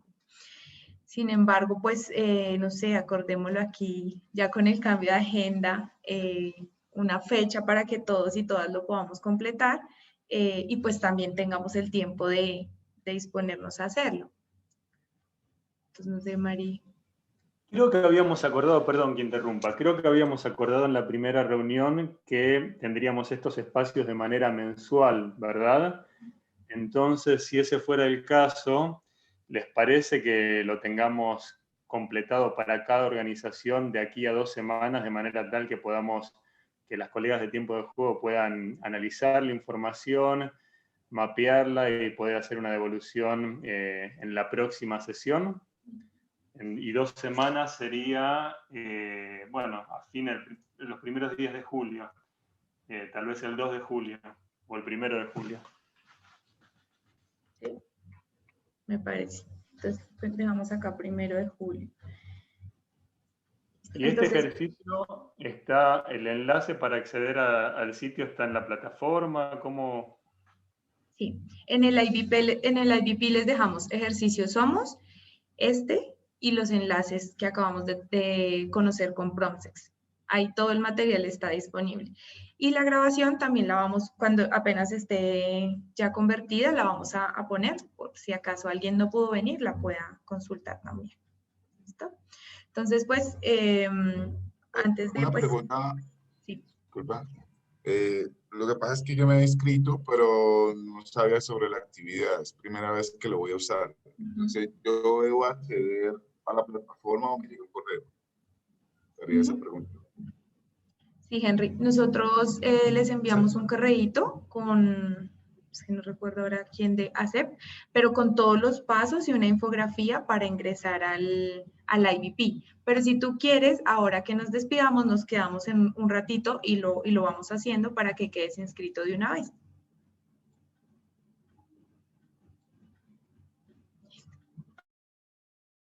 Ok, gracias. Sí, dale.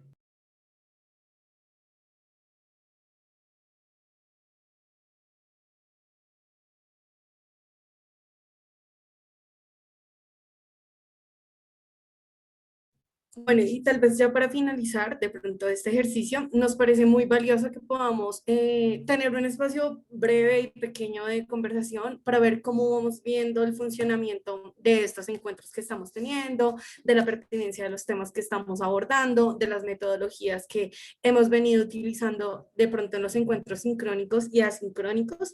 Sé que tal vez el manejo de la plataforma no ha sido de pronto tan riguroso, sin embargo queremos que se vuelva un ejercicio mucho más intuitivo, que nos demos la posibilidad de pronto de explorar la plataforma y de ver las oportunidades que tiene tanto de material como para construcción de conocimiento de forma colectiva, y nos gustaría pues conocer las percepciones que ustedes han tenido del espacio, por ejemplo, que tuvimos hoy, del espacio que tuvimos hace un mes, de las personas que ya han podido conectarse a través de la plataforma IBP y de los ejercicios que hemos venido proponiendo después a lo largo de este tiempo vía correo electrónico y de pronto en estos espacios ya más personalizados. Entonces, pues, si alguien se anima a contarnos cuál ha sido su percepción, pues estaríamos muy, muy agradecidos y agradecidas.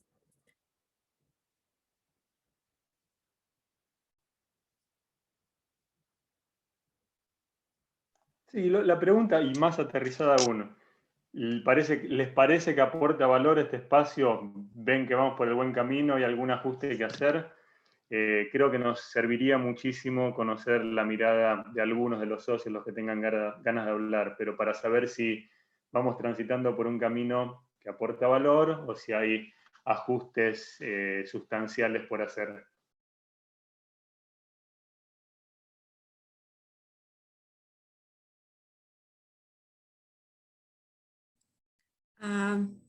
Buenos días, ¿puedo comentar? Por supuesto.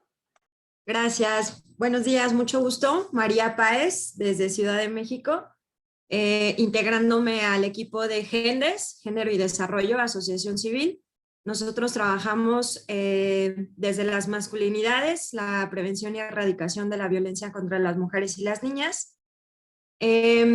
Pues es mi primer espacio, mi primer encuentro en la comunidad. Me parece súper valioso el ejercicio que se está generando. Creo que fueron datos súper importantes los que se trataron al respecto del embarazo adolescente. La campaña de Perú está padrísima. Me encantaría que pudiéramos ahí como vincularnos, ¿no? Tratar como de sumar en términos de posicionamiento en el imaginario colectivo y también como ver estratégicamente cómo podríamos ir pues sumando. Y también me gustaría preguntar, porque no estoy segura si lo comentaron, cómo podríamos nosotros exponer un tema o de qué va la agenda. La pregunta está buenísima. Mira, María, en primer lugar, qué gusto conocerte. Nos presentaron por email hace 2 días o un día, así que me encanta verte la cara. Todo este ejercicio al cual estaban haciendo referencia Marian y Kate apunta a conocer las necesidades de capacitación, si querés llamarlo de esa manera, y las fortalezas que cada socio tiene. Y una vez que tengan ese ejercicio hecho, las colegas de Tiempo de Juego van a tener un mapa con el cual saber quién puede brindar capacitación en cada uno de las áreas. Desde luego ustedes sabemos que tienen una fortaleza muy fuerte en el área de modelos de masculinidad positiva. Pero a eso apunta el ejercicio y de ahí el apuro que tenemos en finalizarlo, porque queremos ya cerrar esta fase más de organización, más administrativa, para poder entrar en sustancia directamente. Yo creo que estos espacios van a ser más ricos cuando podamos seguir teniendo conversaciones similares a las que tuvimos hoy con las colegas de PROMSEX. Entonces, un poco la idea de este espacio es hacer ese tipo de presentaciones de los socios de Empower. Si hay necesidades que no están recogidas en los saberes y en la experiencia de los socios actuales de Empower, traer expertos u organizaciones que están por fuera de la red. Y otro aspecto que me encantaría que exploremos es tener una suerte de consultorio, donde uno de los socios viene y dice, miren, yo tengo problemas en el programa que implemento con jóvenes en tal área, un problema programático puntual. Ayúdenme a resolverlo, discutámoslo, encontrémosle una solución conjunta. Ustedes tienen saberes que probablemente sean a los míos. ¿Cómo me recomendarían solucionarlo? Serían más o menos esos 3 componentes. Ok, padrísimo, muchas gracias. Entonces, pues integro la actividad y lo vamos trabajando.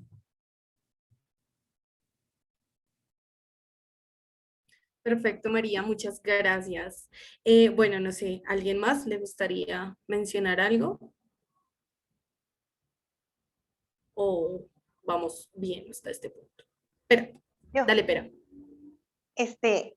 Ay, muchas gracias, porque realmente esto creo que era lo que, por lo menos en la organización, yo y mi compañera Alejandra Maldonado, que también anda por ahí, necesitábamos. Y que también estábamos como explorando y estamos como participando en otros procesos, sobre todo para atender estas urgencias que en el marco del COVID se visibilizaron más, ¿no? Como es del asunto de la violencia sexual hacia la niñez. Y creo que también que algo que a mí me resonó mucho dentro de esta presentación de las compañeras de PROMSEX, es la parte emocional.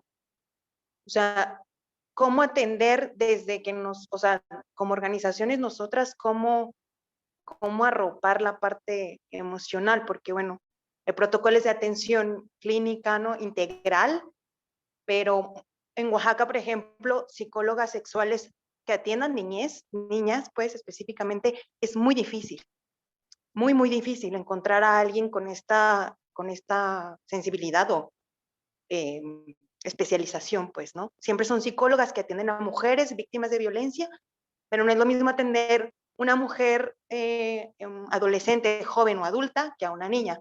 Entonces, si pudiéramos por ahí no para que nos volvamos psicólogas, pues, pero para que tengamos algunas herramientas o por lo menos un camino, o a lo mejor encontrar aliadas que nos pudieran pues asesorar o algo.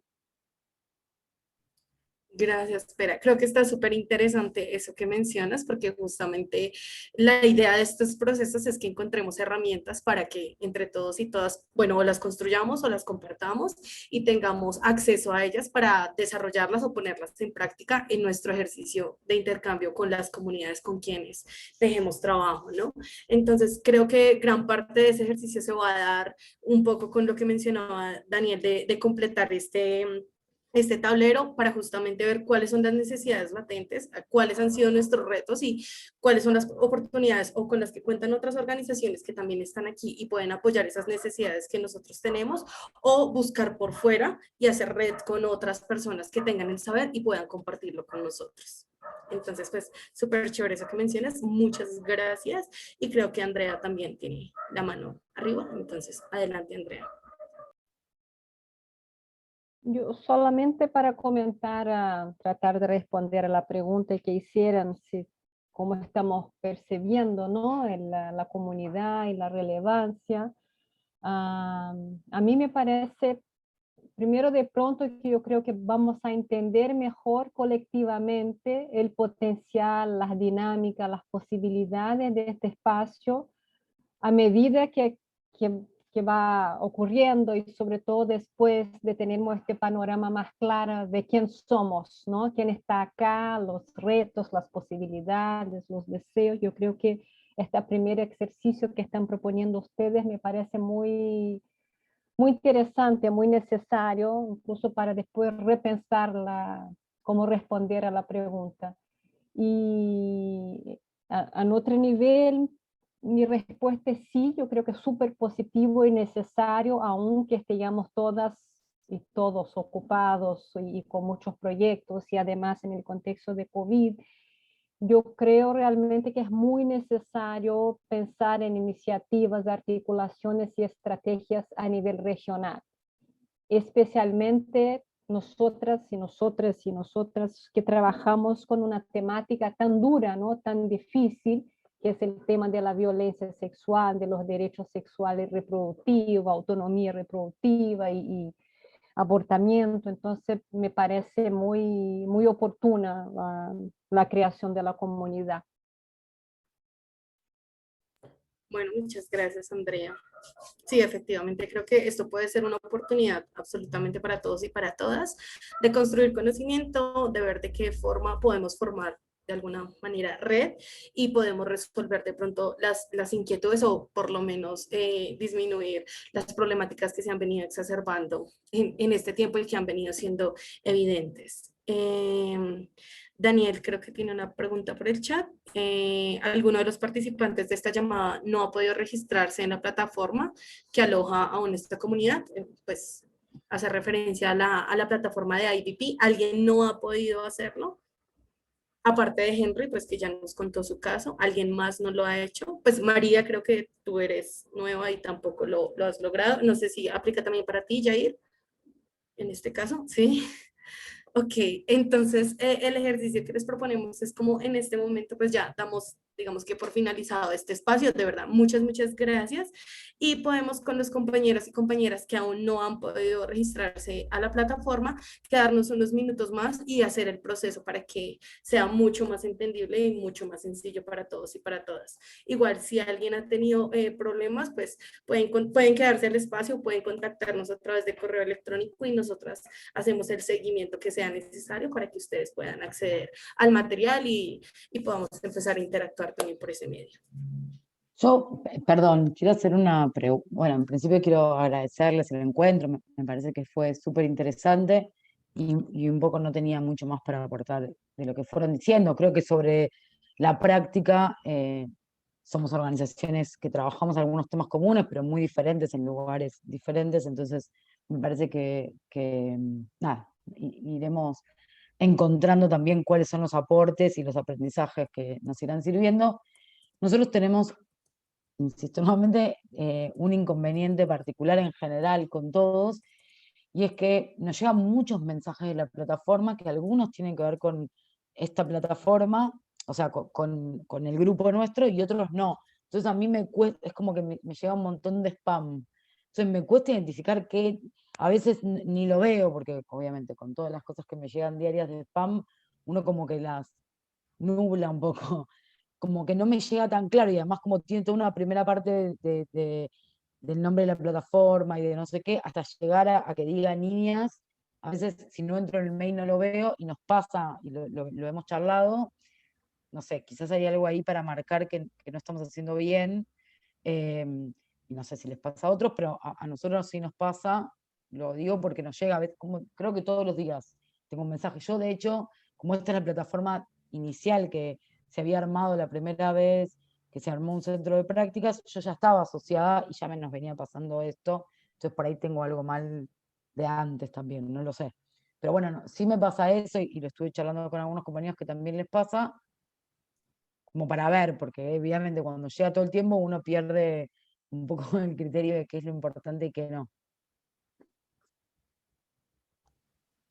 Sí, no, a mí me pasa lo mismo. Me pasa lo mismo a tal punto de que me filtra todos los correos que vienen de la plataforma el Outlook. Así que ni los recibo. Cuando quiero ver algo de la plataforma me meto.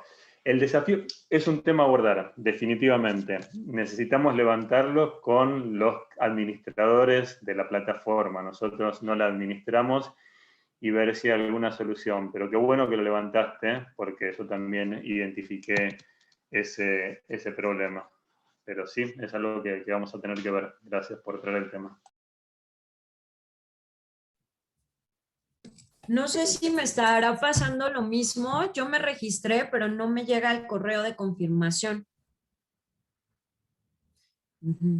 Esa es otra dificultad que hemos tenido, porque en algunos momentos llega al instante o llega, en otros casos llega a los 2 días, a la semana. Entonces, hemos tratado, ya expusimos esa de pronto esa dificultad con los administradores de la plataforma, como lo menciona Daniel, y ellos han venido solucionando porque tienen que dar ellos mismos el acceso desde IBP. Entonces podemos escribir nuevamente un email de pronto para que nos prioricen la entrada de las personas que se han venido sumando a la comunidad, y ustedes puedan tener respuesta casi que inmediata. Claro, muchas gracias. Te escribo entonces por ahí mis datos para que le demos Dale, seguimiento. María. Mil gracias. Muchas gracias. Vale, ¿Cuándo lo hiciste, María? Hoy un ratito antes. Listo, perfecto. Sí, dale. Entonces, bueno, pues creo que ya esto sería todo. Pues los compañeros que quieran quedarse a hacer el proceso de pronto dentro de la plataforma IBP, pues súper bienvenidos. Al resto, muchas gracias por su participación constante, por estar muy atentos y contándonos sus inquietudes y sus experiencias en el espacio de hoy. Nos vemos pronto. Estén muy atentos a sus correos, y de verdad, mil gracias a todos y todas por estar aquí presentes. Un abrazo y nos vemos pronto. Chao. Gracias. Chao. Chao, muchas gracias. Adiós, cuídense. Chao, gracias. Mil gracias.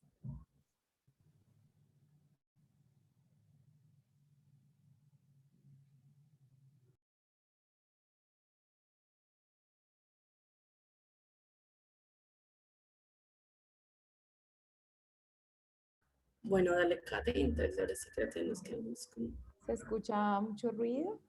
No. No, ay, qué bueno. Ya me pusieron la de la mayonesa. Aquí mis vecinos que están muy contentos hoy jueves. Bueno, entonces les voy a enviar por este medio el link a la plataforma IBP, y no sé si les parece, como yo ya estoy registrado, me aparece diferente, entonces no sé si de pronto, Henry, nos puedas compartir para ir orientándote el proceso, y a quienes se quedaron, cómo se les ve para ingresar como nuevos. Discúlpame, es que a mí me pasó lo mismo de la chica anterior de México. Yo ya sí me había registrado. Sí. Y yo me registré, fue exactamente el mismo día que tú enviaste el link. Pero, entonces no sé, pero bueno, igualmente la voy a volver a hacer. Entonces voy a acceder al link o te pongo compartir. Sí, si quieres, a ver tú, Henry, ¿Cómo es tu apellido, Henry? Henry Fernando Quiñones. Vamos a, sí, tocará escribir un correo nuevamente porque pues a nosotras se nos demoró de 3 a 4 días en los procesos anteriores. Pero imagínate, ya el correo fue hace como más de una semana. Claro, porque tú enviaste eso más, ¿no? Fue hace como 2 semanas. Sí. Fue hace 2 semanas y yo me acuerdo que yo de una, pum, me escribí. Entonces, pues no sé si hacemos el proceso ahora o... No, si quieres, si tú ya hiciste, como completaste tu perfil, podemos más bien poner un correo a los administradores de la página para que les prioricen la entrada a quienes tengan ahí pendientes para la comunidad de práctica. Yo creo que es la Igualmente, solución más estoy efectiva. pendiente. Cualquier cosa, pues entonces yo te vuelvo a escribir el correo. Vale. O lo hacemos ahora, no sé. Vale, Henry. No, porque si ya lo enviaste, hasta que no te aprueben, no podemos ingresar. Ah, ok. Bueno, Y Juvenal, entonces... ¿cómo estás tú? Hola, sí, yo también puse solicitar invitación y creo que no me llegó al correo. Creo que no me llegó la invitación. El correo confirmación. Entonces no pude entrar a la plataforma y lo dejé pasar, no lo revisé. Ok. ¿Cómo hago? ¿Mando nuevamente una solicitud? No te preocupes. Sería, si ya lo enviaste, lo que no te ha llegado es el correo de confirmación, ¿verdad? Sí, o probablemente lo envié mal. No. ¿Ustedes tienen como esos nombres registrados de los que piden solicitud? No, nosotras directamente no. No, porque nosotras somos... Ustedes no manejan la plataforma. No. Ah, vale, entiendo. Que si mando otra solicitud, ¿pasa algo? No. No, lo puedes enviar de hecho con otro correo, si te parece, que frecuentes mucho, a ver si por ahí te llega el correo de confirmación. Igual se nos está tardando algún tiempito. Vale, chévere. Igual también lo que podemos hacer es como tener en cuenta los nombres de los compañeros y pues particularmente cuando mandemos el email, decir como estas personas nos cuentan que ya se inscribieron, si ustedes nos dejan de pronto bueno, ya tenemos los nombres completos, pero los correos electrónicos con los que se sumaron a la iniciativa y les podemos pedir a ellos desde IBP que revisen particularmente pues las direcciones de correo que me imagino que a ellos sí les llega cuáles son las personas con los correos que se inscribieron